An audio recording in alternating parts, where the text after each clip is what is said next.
1절로 11절 말씀입니다. 로마서 5장 1절로 11절 말씀, 제가 한 절, 성도님들 한 절, 그리고 마지막 절 합독하도록 하겠습니다. 그러므로 우리가 믿음으로 의롭다 하심을 받았으니 우리 주 예수 그리스도로 말미암아 하나님과 화평을 누리자.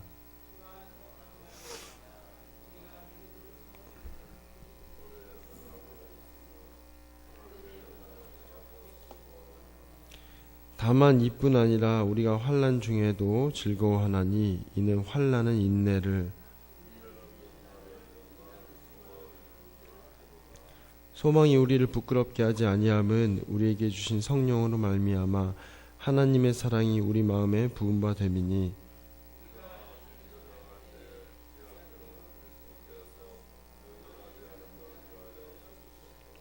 의인을 위하여 죽는 자가 쉽지 않고 선인을 위하여 용감히 죽는 자가 혹 있거니와,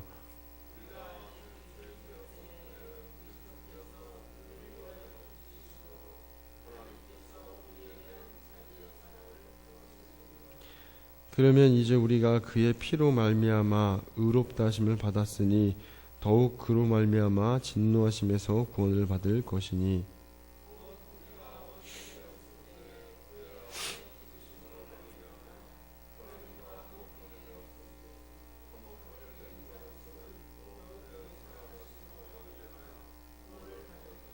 함께 읽으시겠습니다. 그뿐 아니라 이제 우리로 화목하게 하신 우리 주 예수 그리스도로 말미암아 하나님 안에서 또한 즐거워하느니라. 아멘. 오늘 이 새벽에 주의 전에 나오신 성도님들을 주님의 이름으로 사랑하고 축복합니다. 사람은 누구나 평화를 원합니다. 개인의 평화든 또 그것이 가정의 평화든 자신 속한 교회 공동체 평화든 직장이든 학교든 국가든 세계든 세상을 살아가는 대부분의 사람들이 평화를 원합니다. 그런데 평화라는 단어를 이게 가만히 보면 소극적인 면과 적극적인 면이 있다는 사실을 알 수 있습니다. 소극적인 면이라 하면 그저 단순히 전쟁이 일어나지 않는 그런 상태, 또 싸움이 일어나지 않는 그런 상태를 의미합니다. 반대로 적극적인 면은 친밀함에서 비롯된 그런 평화, 그런 상태를 의미합니다. 평화라는 단어 안에는 아무 일도 일어나지 않기 때문에 평화롭다고 말하는 그런 소극적인 면과 또 관계의 친밀함 때문에 평화롭다고 말하는 그런 적극적인 면이 있습니다. 세상을 둘러보고 세계를 둘러보면 수많은 사람들이 관계의 친밀함 때문에 평화롭다고 말하게 되는 그런 평화라기보다는 그저 아무 일도 일어나지 않기 때문에 나타나는 그런 평화를 원하고 또 그런 평화 가운데 살아가는 것 같습니다.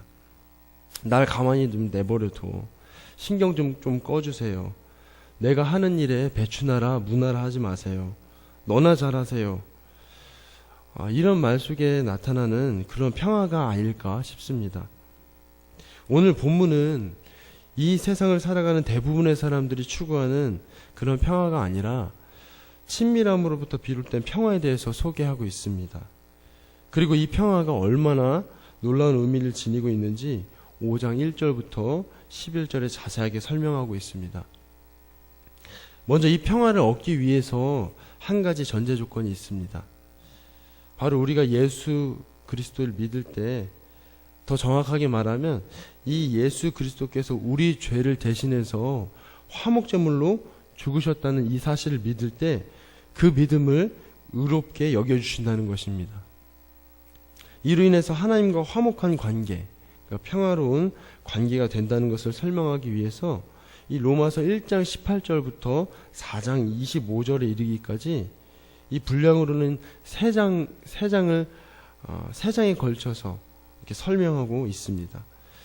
그만큼 믿음으로 의롭게 된다는 것이 얼마나 중요하고 또 그 믿음의 대상이 바로 예수라는 사실을 본문 5장이 시작하면서 1절에 다시 한번 강조하면서 시작하고 있습니다. 그리고 1절 하반절은 예수를 믿음으로 의롭게 되면 나타나는 가장 중요한 현상을 소개하고 있습니다.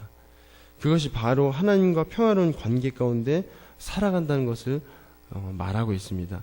세번역 성경은 5장 1절 하반절을 하나님과 더불어 평화를 누리고 있다 이렇게 말씀하고 있습니다. 성도님들은 평화를 생각할 때 가장 중요한 것이 무엇이라고 생각하십니까?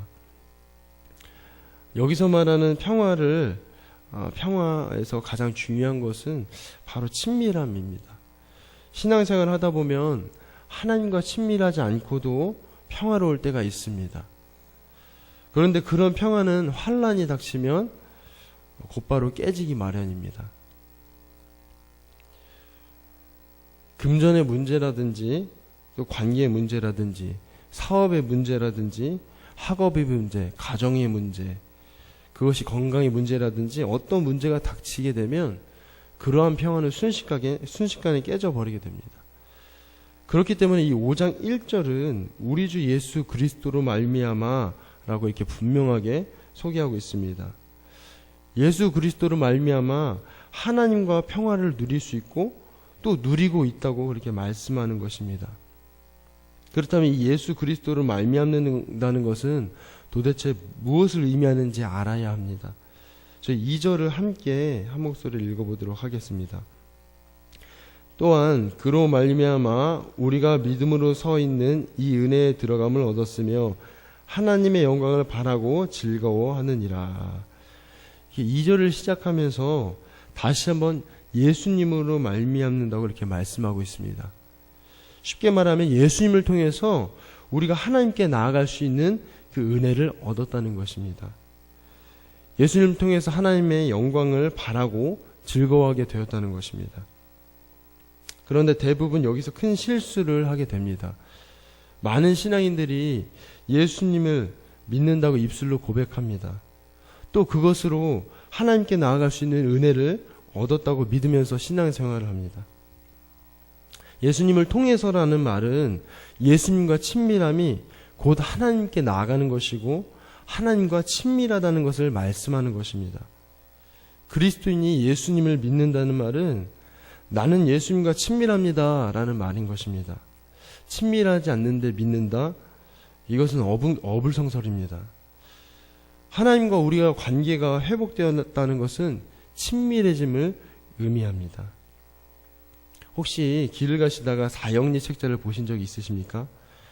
사형리 책자를 보면 하나님과 인간 사이를 연결할 때 예수님을 달이나 혹은 이렇게 십자가로 표현하곤 합니다.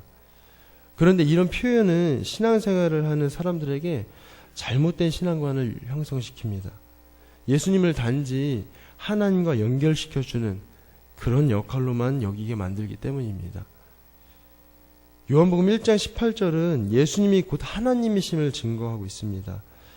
본래 하나님을 본 사람이 없으되 아버지 품속에 있는 독생하신 하나님이 나타내셨느니라.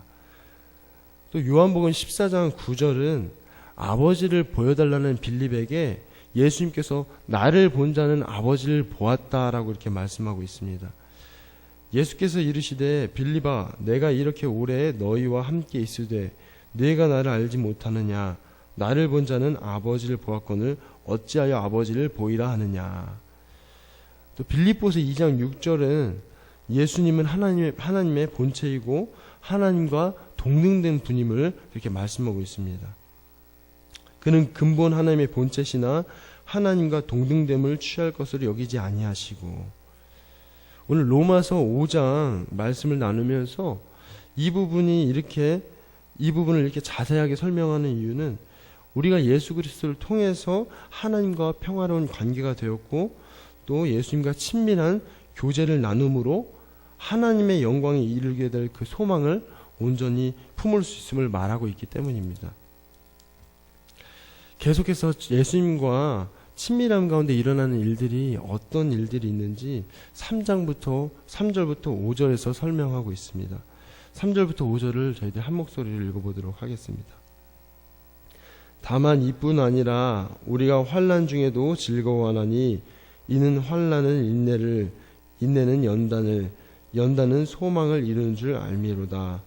소망이 우리를 부끄럽게 하지 아니함은 우리에게 주신 성령으로 말미암아 하나님의 사랑이 우리 마음에 부은 바 됨이니. 세상을 살면서 환난 없이 살아가는 사람은 아무도 없습니다. 그런데 예수님을 믿지 않는 사람들에게 환난이 닥칠 때 그들이 누리는 평안은 순식간에 깨져버리게 됩니다. 예수님을 믿지 않는 사람들에게 환난은 고통이고 저주입니다. 암에 걸렸든지 사업이 망했든지 자녀로 인한 문제가 일어났든지 예수님을 믿지 않는 사람들에게는 이러한 일들이 사망 선고로 여겨지게 되기도 하고 또 이로 인해서 낙심하게 되는 경우가 대부분입니다. 그러나 예수님과 친밀한 사람은 환난이 닥쳐올 때 더 예수님께 나아갑니다. 더 예수님을 의지합니다. 이렇게 예수님을 찾고 예수님께 나아가고 또 예수님을 의지하면서 인내하게 됩니다. 그러한 환난 가운데서도 여전히 기쁨을 누리면서 살아갑니다. 4절은 인내는 연단을 낳는다고 그렇게 말씀하고 있습니다. 세번역 성경은 연단을 단련된 인격이라고 그렇게 표현합니다. 예수님을 찾고 또 예수님께 나아가고 예수님을 의지하면서 인내하다 보면 예수님과 온전한 동행의 삶을 살아갑니다. 이렇게 단련된 인격은 하나님의 영광에 이르게 될 소망을 품고 살아가게 합니다. 세상이 보기에는 환난 가운데 있으면서도 이런 소망을 품고 살아가는 믿는 자들을 어리석다고 이렇게 여길지도 모릅니다. 그렇지만 이 소망이 결코 실망시키지 않는 이유는 어떤 환난 가운데서도 성령을 통해 우리에게 부어주신 그 하나님의 사랑으로 살아가게 하기 때문입니다. 그 사랑에 대해서 6절부터 8절까지 계속해서 이렇게 말씀하고 있습니다. 함께 한 목소리로 읽어보도록 하겠습니다. 우리가 아직 연약할 때에 기약대로 그리스도께서 경건하지 않은 자를 위하여 죽으셨도다. 의인을 위하여 죽는 자가 쉽지 않고 선인을 위하여 용감히 죽는 자가 혹 있거니와 우리가 아직 죄인 되었을 때에 그리스도께서 우리를 위하여 죽으심으로 하나님께서 우리에 대한 자기의 사랑을 확증하셨느니라. 이 6절부터 8절을 읽으면 우리의 상태를 볼 수 있습니다. 그리고 이 말씀을 읽다 보면 우리의 상태에 집중하게 됩니다. 연약할 때, 또 경건하지 않을 때, 죄인 되었을 때, 그런데 하나님 앞에서 우리의 상태는 한마디로 그저 원수일 뿐입니다. 그저 10절의 말씀처럼 어떤 모습이든 어떤 상태이든지 하나님과 평화로운 그런 관계를 위해서 그저 죽으셨다고 이렇게 말씀하고 있습니다. 하나님 앞에 우리의 상태는 그저 한마디로 원수인데 왜 굳이 이렇게 길게 말씀하고 있습니까? 하나님과 이 평화로운 관계를 우리에게 말씀하기 위해서 예수님께서 이를 위하여 죽으셨음을 강조하기 위해서 그렇게 말씀하고 있는 것입니다. 만약 예수님께서 살아나지 않으셨다면 예수님을 믿는 우리 또한 죽음 앞에 무릎을 꿇게 되었을 것입니다. 그러나 예수님께서 다시 살아나심으로 영원히 예수님과 교제 가운데 살아갈 소망을 얻게 된 것입니다. 오늘 이 자리에 있는 저와 성도님들은 죄로 인해서 하나님의 원수가 되었던 자들입니다. 그런데 예수님으로 인해서 하나님과 평화로운 관계를 맺으며 살아가게 되었습니다. 친밀한 관계로 살게 된 것입니다. 혹시라도 여기에 계신 성도님들께서 환난 중에 계신 분이 있으시다면 예수님만 찾고 또 예수님만 바라보고 예수님만 의지하시길 바랍니다.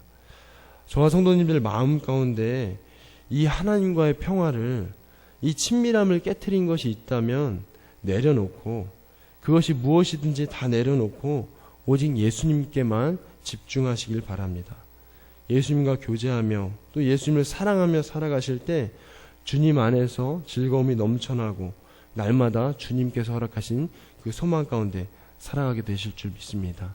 이 한 주간을 살아가시면서 늘 주님을 의지하시고 바라보시고 그분과의 관계가 더욱더 친밀한 관계가 되어서 한 주간을 살아가시면서 주님께서만 주시는 평강과 기쁨 가운데 살아가시는 저와 성도님들 되시기를 간절히 소망합니다. 기도드리겠습니다. 사랑하는 하나님 아버지, 감사드립니다. 오늘도 이 새벽에 저희들을 불러주셔서 함께 말씀을 나누게 하시고 기도하게 하심을 감사드립니다. 하나님, 저희들이 주님과 관계 맺을 수 없는, 주님과 원수되었던 자들인데 그런 저희들을 사랑하셔서 그 원수되었던 모든 벽을 허무시고 또 하나님의 자녀로 불러주시고 또 하나님과 친밀한 동행의 삶을 살아가게 하심을 감사드립니다. 하나님, 살아가면서 우리가 예수님을 믿는다고 고백하지만 그 믿음 안에 주님과의 친밀함의 교제가 있는지 돌아보면 온전히 주님 앞에 그렇다라고 하나님 앞에 고백하기가 참 부끄러울 때가 많습니다. 우리가 예수님을 믿는다고 말할 때 예수님과 친밀하다고 당당하게 말할 수 있는 저희 모두가 될 수 있도록 주님께서 인도하여 주시옵소서. 한 주간을 살아가면서 하나님께서 허락하신 이 특권을 저희들이 누리며 살아가기 원합니다. 어떤 환경에 있든지 무엇을 하든지 어떤 문제 가운데 있든지 예수님만 바라보고 의지하며 살아갈 수 있는 그런 한 주가 되게 하여 주셔서 정말 주님과 친밀한 관계 가운데 주님과의 동행의 삶을 살아갈 수 있는 복된 한 주가 될 수 있도록 주여 도우시고 인도하여 주시옵소서. 그런 삶을 살아갈 때에 저희가 맛보지 못했던 평강과 기쁨을 누리게 되는 복된 한 주가 될 수 있도록 인도하여 주시옵소서. 감사드리며 예수 그리스도의 이름으로 기도드립니다. 아멘.